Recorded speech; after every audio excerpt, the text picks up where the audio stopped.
3 mauvaises manières de débuter une relation amoureuse. C'est ce que nous allons voir tout au long de cette vidéo. Salut à toi et bienvenue sur ma chaîne.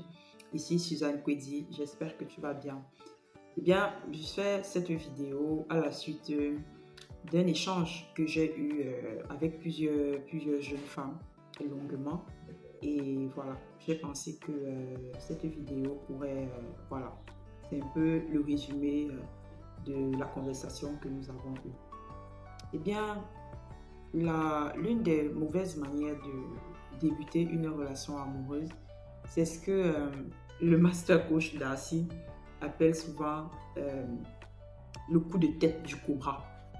Comment ça se passe? En fait, c'est une jeune fille qui a des vues sur un garçon, sur un homme, qui n'est pas forcément intéressé par elle. Bon, qui la regarde, ils se fréquentent, ils sont peut-être dans le même lycée ou dans la même école, ou voilà, ils sont étudiants dans la même filière et autres.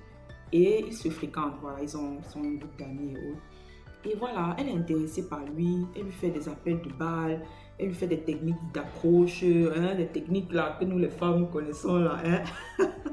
Mais le gars, il ne tombe pas, le gars ne cède pas. Alors elle se dit donc qu'elle va faire, voilà, le coup de la tête du cobra.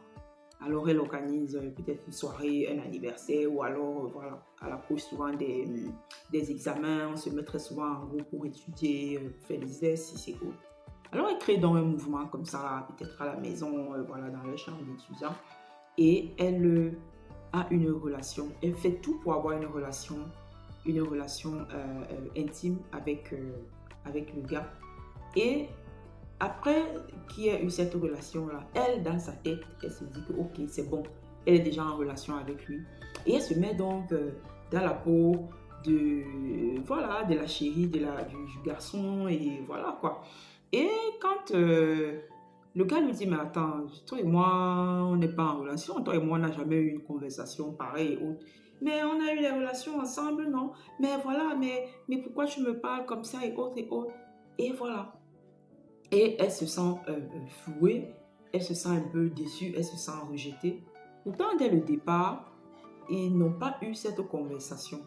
Elle s'est dit, si j'ai des relations intimes avec lui, ça va faire que forcément, il va s'intéresser à moi. Et de toute façon, je vais tellement bien le faire qu'il ne va plus se passer de moi. Et voilà comment la relation commence. Bah, c'est une grosse erreur. Parce que déjà, on donne l'impression au gars que bah voilà, c'est tellement facile de l'avoir, c'est tellement facile de le faire. Et bah voilà, tous les hommes ne sont pas tels que nous pensons. Il y en a certains qui vont d'abord la repousser.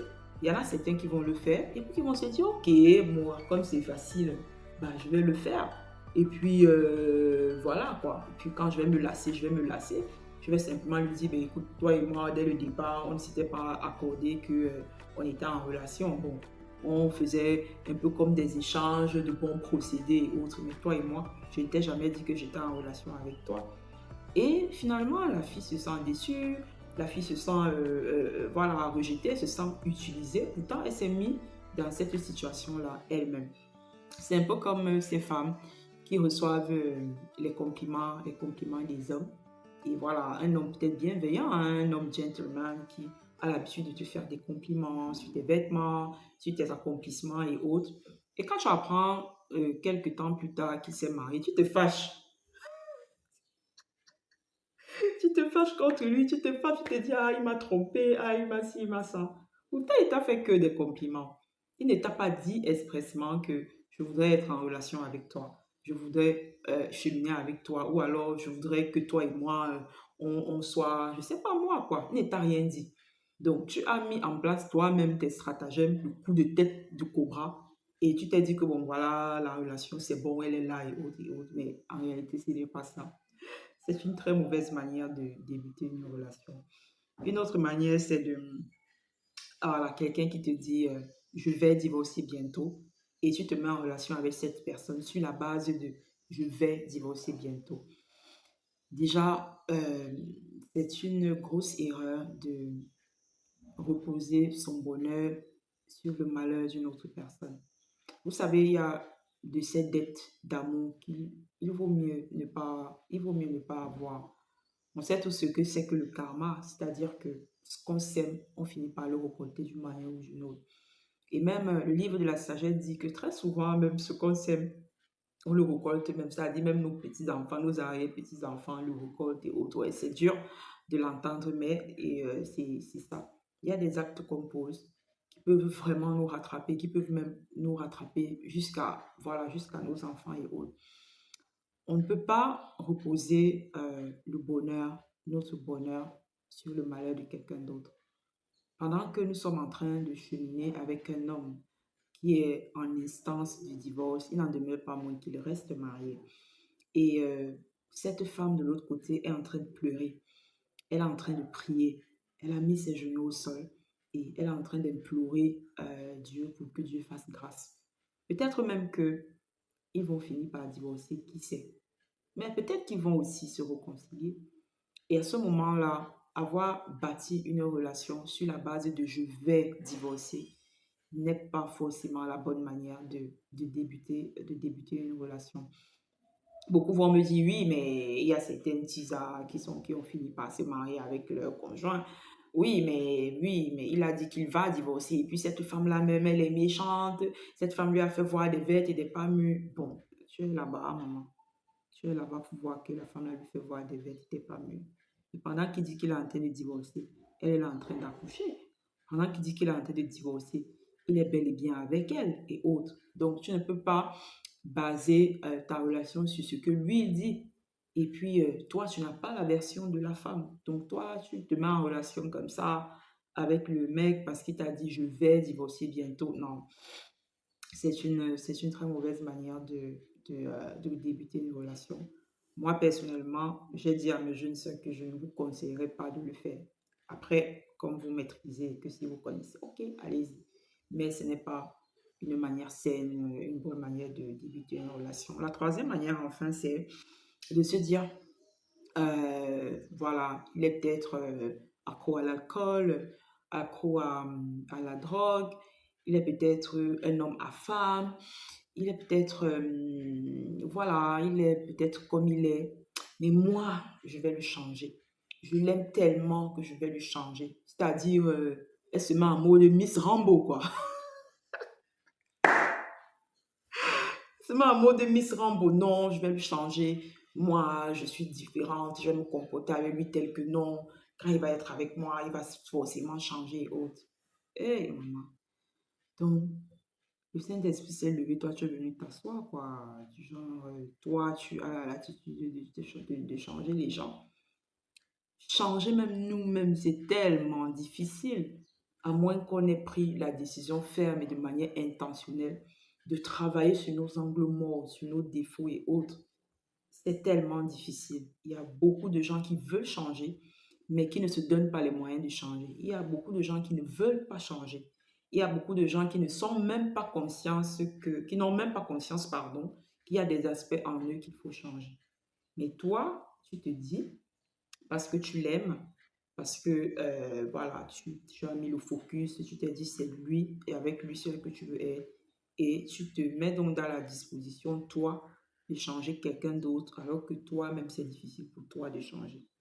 C'est une très mauvaise manière de débuter une relation et c'est un peu comme un genre de projet qui est, qui est voué à l'échec, quoi, à presque 99%. Oui, il y a des gens qui peuvent changer en relation, en contact avec les autres. On dit souvent que si tu marches avec 5 millionnaires, il y a de fortes chances que tu sois le sixième millionnaire. Mais là, il ne s'agit pas de ça en fait. Il s'agit de se donner cette, cette, on va dire ce projet de changer l'autre, alors qu'en réalité, on n'en a pas la capacité en tant qu'être humain. On n'en a pas la capacité. Oui, on peut prier pour quelqu'un. Oui, on peut voilà, faire des veillées, disposer son cœur et espérer que la personne change. Mais ce n'est pas nos prières qui vont changer la personne. C'est le Saint-Esprit, c'est sa disposition de cœur. Lorsqu'il sera prêt lui-même à changer, qu'à ce moment-là, eh bien, le Saint-Esprit s'invitera à lui et va l'accompagner justement dans ce processus de changement. Quelles que soient les prières que nous allons faire, c'est vrai, à chaque fois, le chef d'orchestre qui est Dieu sait souvent comment il met en place les choses. Mais ça ne se fera pas sans la volonté de la personne. Ça ne se fera pas si la personne n'est lui-même pas disposée à changer. Alors, se mettre en relation avec quelqu'un et se dire et se donner pour objectif principal, je vais le changer en mode Miss Rambo. C'est simplement une mauvaise manière de commencer une relation. Et on dit souvent que la qualité d'une relation durable est très souvent, est très souvent le fruit de la qualité de comment est-ce que cette relation a commencé.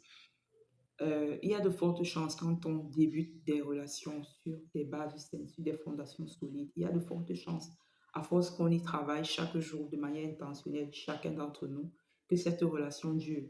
Cette relation va avoir des défis, elle aura des challenges, mais elle a plus de chances de réussir parce qu'elle a bien débuté à la base, vous voyez un peu.